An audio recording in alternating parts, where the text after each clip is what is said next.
欢迎来到卢叔讲经典，一句经典道尽人生，读懂变化，看清人生。很多人这一生都在算一笔账，做了好事，心里会默默记上一笔，觉得自己积了德；吃了亏，也会暗暗记上一笔，觉得命运欠自己一个交代。这种记账的习惯几乎是刻在骨头里的本能。可佛法讲的是另一回事，讲的是连那本账册都要放下。善不图利，善恶到头终有报，不分先来与后到，图问是非为何物，利益众生方为道。这不像是一般人随口说出来的劝善话，倒像是从很深的禅定里流出来的提醒。他把两个看起来矛盾的东西捏在一起了，一边说善恶有报，一边又说行善不要图利。那到底要不要图呢？图了还算不算善？不图的话，那个报又落在哪里？要解开这个结，得先回到一个很老的佛经故事里去。这个故事在《杂宝藏经》里有类似的记载，说的是一位老乞丐的遭遇。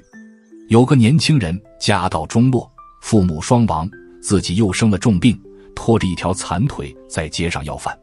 他每天看着别人进寺院烧香，心里就难过，觉得自己连供一盏灯的油都买不起。有一天他实在忍不住，爬到寺院门口，对着里面磕头，嘴里念叨着：佛啊，我这一辈子没做过坏事，为什么苦成这样？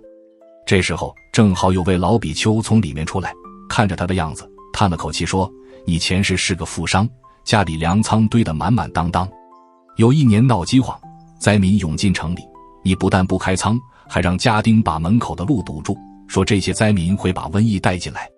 后来有个老太太饿得不行了，抱着孙子跪在你门口，你让人把她赶走，老太太一头撞在石阶上，小孙子也冻死了。就这一念之间，你断了上百条命的路。老乞丐听完浑身发抖，问那我现在该怎么办？老比丘说：你出去要饭，要倒半碗粥，别急着喝，先拿去喂给路边那些比你更饿的野狗野猫。你前世亏欠的是众生，这一世要还的也是众生。老乞丐照做了，拖着残腿爬了3条街，终于找到一只快饿死的野猫，把半碗粥倒在一个破碗里。那猫刚舔了2口，它也饿得昏过去了。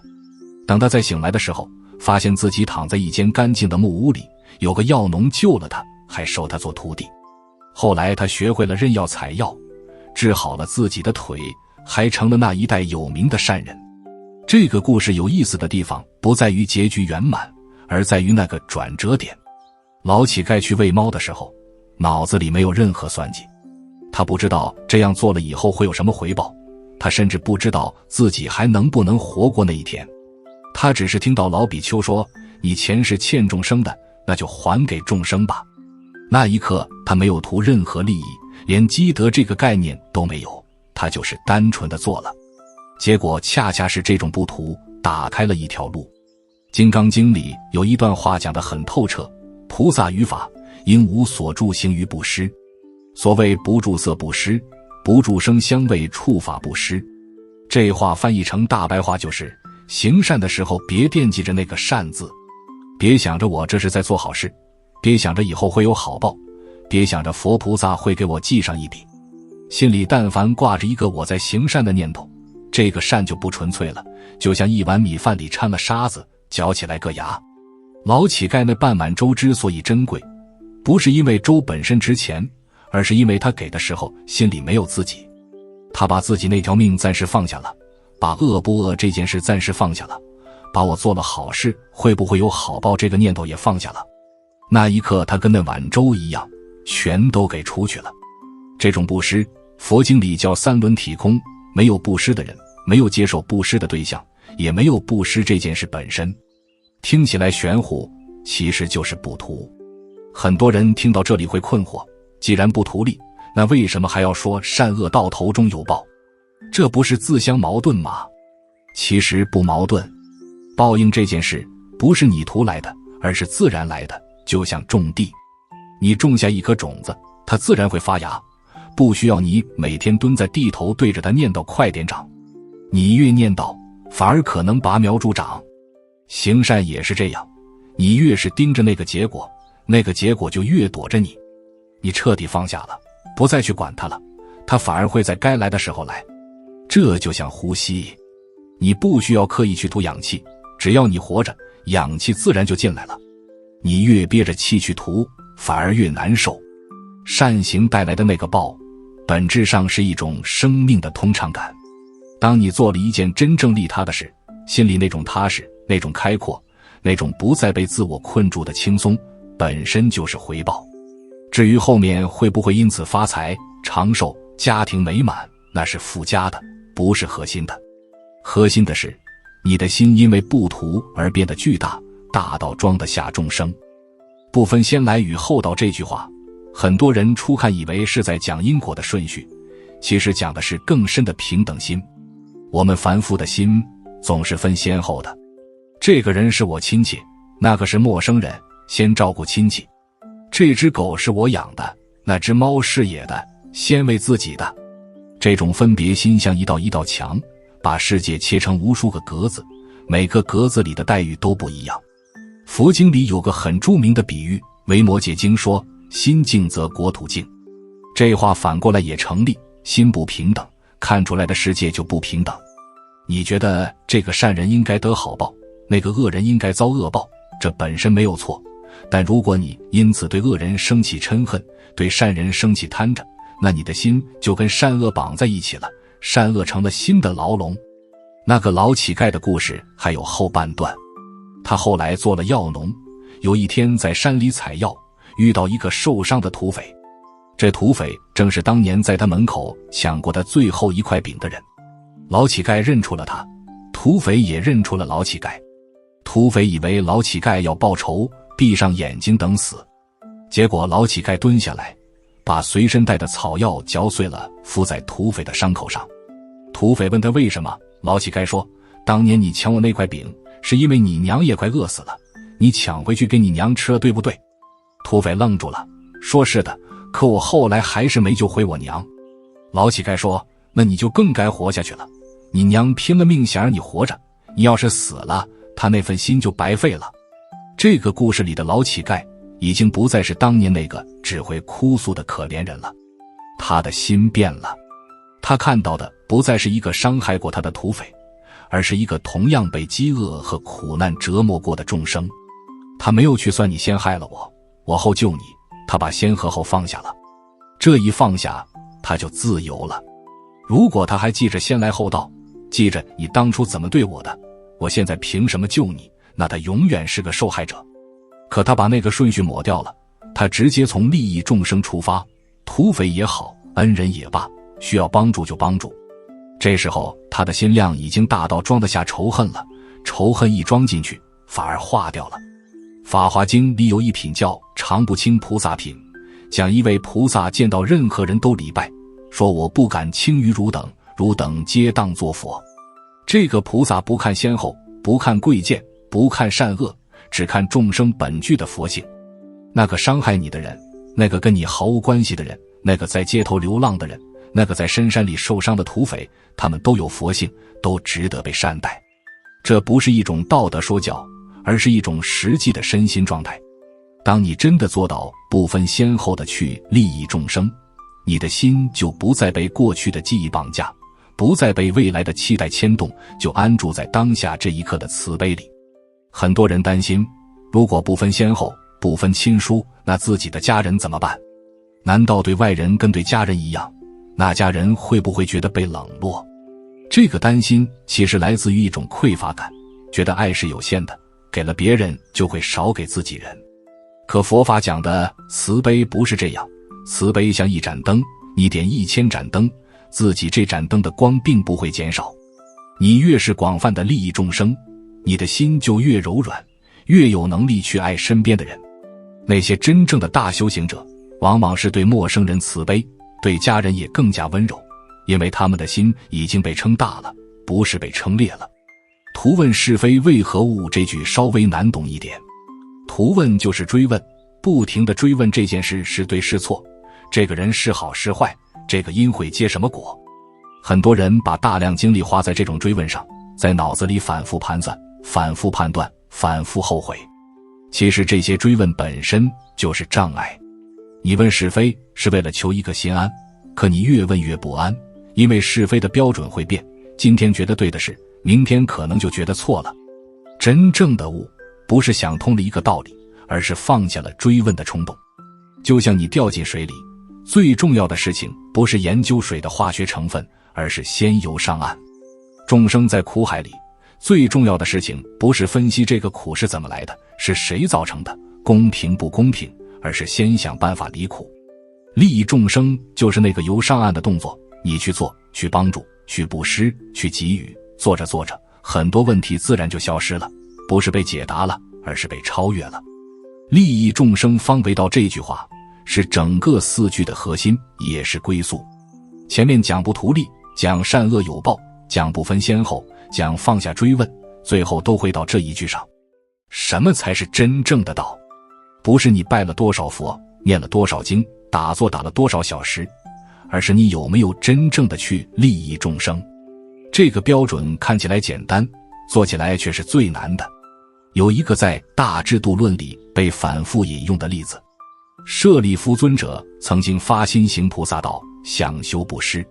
有一个人来找他，说自己的母亲生病了，需要修行人的眼睛做药引。舍利弗就把自己的左眼挖下来给他。那个人说，错了，药方上写的是右眼。舍利弗又把右眼挖下来给他。那个人拿过眼睛闻了闻，说腥臭的不行，扔在地上，用脚踩了一下就走了。舍利弗没有生气，但他心里升起了一个念头，众生难度，算了，我还是先自己解脱吧。就因为这一念退转，他从菩萨道退回了小城。这个故事听起来很残酷，但它揭示了一个真相，利益众生这件事不是靠一时的热情能持续的。你帮助了一个人，他可能不领情；你布施了财物，对方可能嫌少；你付出了真心，别人可能践踏。这时候你还愿不愿意继续利益众生？如果答案是愿意，而且不图任何回报，连一句谢谢都不图，那才是真的上了道。那个老乞丐后来的故事还有一个结尾，他晚年的时候，当年救他的药农已经过世了，他把药铺经营得很大，方圆百里的人都知道有个善心的掌柜。有人问他，你一辈子帮了这么多人，有没有哪一次帮完了后悔的？他想了想说，有一次，一个年轻人来借钱给母亲看病，他借了，后来发现那个年轻人是骗他的，拿去赌了。旁边的人说，那你以后别借了。老乞丐摇摇头说，我还是会借，因为100个骗子里，只要有一个是真的，那一个就够了。我不能因为那99个假的，断了那一个真的活路。这段话里没有高深的佛理，却透着真正的菩萨心肠。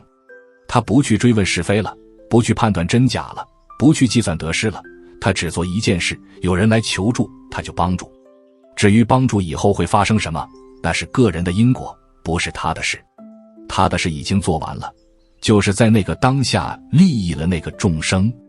这种心态在《华严经》里叫但愿众生得离苦，不为自己求安乐。把自己的安乐彻底放下，连放下的那个动作都放下，只剩下纯粹的给予。很多人觉得这太难了，做不到。确实难，但可以一步一步来。先从身边开始，从那些你不讨厌的人开始，从那些你帮了不会太心疼的小事开始。慢慢的，你的心会变得更松、更软，更不容易被伤害。原来别人说你一句不好，你会在意3天，现在可能3分钟就过去了。原来看到别人受苦你会害怕被拖累，现在你会自然地伸出手。这个变化不是靠道理堆出来的，是靠一次一次小小的利益众生的行动养出来的。佛法里有句话叫随顺众生，随顺不是纵容，而是根据众生的需要去给予帮助。众生需要吃饭就给饭，众生需要安慰就给安慰，众生需要智慧就分享智慧。给完了就放下，不要挂在心上，不要等着对方回报，不要四处宣扬自己做了好事。做到这种程度，行善就跟呼吸一样自然了，不需要刻意，不需要用力，甚至不需要意识到自己在行善。回到最初那4句话，把它们串起来看，其实就是一条完整的修行路。第一步，善不图利，把心里那个算盘砸掉，行善的时候不要惦记着回报，连我在行善这个念头都别留。第二步，善恶到头终有报，相信因果不是因为你盯着它，而是因为你放下了它，它自然运作。第三步，不分先来与后到，把分别心放下，亲疏先后善恶对错这些都不要再成为障碍。第四步，图问是非为何物，不再追问为什么，不再纠结对错，把追问的力气省下来去做。第五步，利益众生方为道，全部落脚在这里，前面所有的放下都是为了这一步能走得稳，走得远。佛经里有一部佛说八大人觉经，很短的经文，但有一句非常重要，菩萨不施，等念怨亲，不念旧恶，不憎恶人。这不就是不分先来与后到的最好注解吗？怨亲平等，过去伤害你的人和你亲近的人，在你心里是一样的。不念旧恶，不是忘记了，而是不再被那个记忆折磨。不憎恶人，不是认同他的恶行，而是不被他拖进嗔恨的漩涡。能做到这些，不是因为压抑自己，而是因为你的心已经大到装得下这些东西了，他们不再是威胁，只是流经的云。那些真正在利益众生的人，身上有一种共同的气质，安静、笃定、不慌张。他们不会急着跟人争辩，不会急着证明自己是对的，不会急着解释自己做了多少好事。他们就像大地一样，承载一切，不分好坏，不分先后。你在大地上种花，它给你开花；你在大地上倒垃圾，它也接着。这不是软弱，而是强大到不需要分别。大地从不图利，但万物都从它那里得到滋养。这就是道的模样。法华经里还有一个故事，药王菩萨过去生中为了听法，把自己身体点燃供佛。这不是鼓励大家都去烧自己的身体，而是说当你真正利益众生的时候，连这个我都可以放下。那个你最执着的东西，最怕失去的东西，最在意的东西，都可以作为布施。当然这是很高的境界，我们现在做不到，但至少可以学习那种精神，不把自己的利益放在众生之前。最后想送你一句话，不是佛经里的，是禅宗祖师们常说的，平常心是道。什么是平常心？饿了吃饭，困了睡觉，看到有人需要帮助就帮助，帮完了就忘掉。不图利，不分先后，不追问，只是去做。日复一日，年复一年，做着做着，你就发现那个一直想问的道在哪里的问题已经不需要答案了。如果你听到这里，心里有一点点触动，甚至有一点点想去做点什么的想法，哪怕只是明天对身边的人笑一下，对家人温柔一点，对陌生人友善一点，那就去做。不要等，不要想太多，不要分析这样做对不对，够不够，先做了再说。做完了你就知道了。愿你在不图回报的付出中遇见那个更开阔的自己。愿你从这一刻开始，把每一件小事都活成利益众生的修行。如果你有什么感悟，或者在生活中真的去尝试了，欢迎在下面留言，让更多人看到善的力量是怎样在不经意间传递下去的。如果这一集对你有所提醒，欢迎订阅卢叔讲经典，并开启小铃铛，让经典的话在你需要的时候再次出现。用经典照见人心，用时间验证智慧。我们下节课再见。